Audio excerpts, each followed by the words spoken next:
جھوٹ کا بھی ذائقہ ہوتا ہے، خود بولو تو میٹھا لگتا ہے، کوئی دوسرا بولو تو کڑوا لگتا ہے۔ رشتوں کا اصل مزہ مخلصی میں ہے، بناوٹی اور منافقت سے بھرپور رشتے سوائے ذلالت کے اور کچھ نہیں۔ اپنی زندگی کے بدترین دور سے گزرتے وقت ایک اچھی بات جو ہوتی ہے وہ یہ ہے کہ آپ ان لوگوں کے چہرے بھی پہچان لیتے ہیں جن کا یہ دعویٰ ہوتا ہے کہ وہ آپ کی بہت پرواہ کرتے ہیں۔ بات تو صرف چاہت اور احساس کی ہوتی ہے، ورنہ دوست اور دشمن ایک ہی حرف سے شروع ہوتے ہیں۔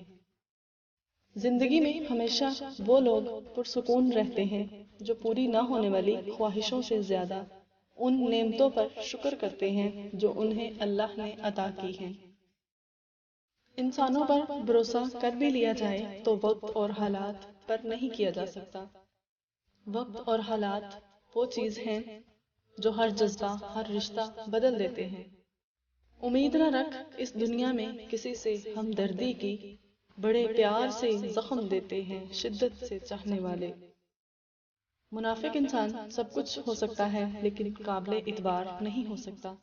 اسے بھی جب موقع ملتا ہے وہ ڈسنے سے باز نہیں آتا۔ دو دن ہنس کے ملتے ہیں پھر بھول جاتے ہیں یہ لوگ مطلب کی حد تک کتنا پیار کرتے ہیں۔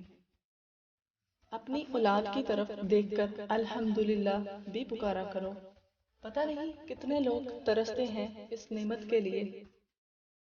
اپنی غلطی کا اعتراف کر لینا ایک بہترین خصوصیات ہے، اس سے نفس میں عاجزی پروان چڑھتی ہے اور تکبر کمزور ہوتا ہے۔ رشتے کمزور ہونے کی ایک بڑی وجہ یہ بھی ہے کہ ہم رشتے نبھاتے کم اور آزماتے زیادہ ہیں۔ پرانے زمانے کے لوگ ایک دوسرے کی ہمت بڑھاتے تھے، آج کل ہمت تو کوئی نہیں بڑھاتا، البتہ ہر دوسرا شخص بلڈ پریشر بڑھا کر چلا جاتا ہے۔ نسلی اور خاندانی انسان کو عزت دو تو وہ شرما کر عاجزی اور مخلصی سے پیش آئے گا، لیکن گھٹیا اور کم نسل کو عزت دو گے تو وہ تکبر سے اکڑ جائے گا اور مخالفت میں اتر آئے گا۔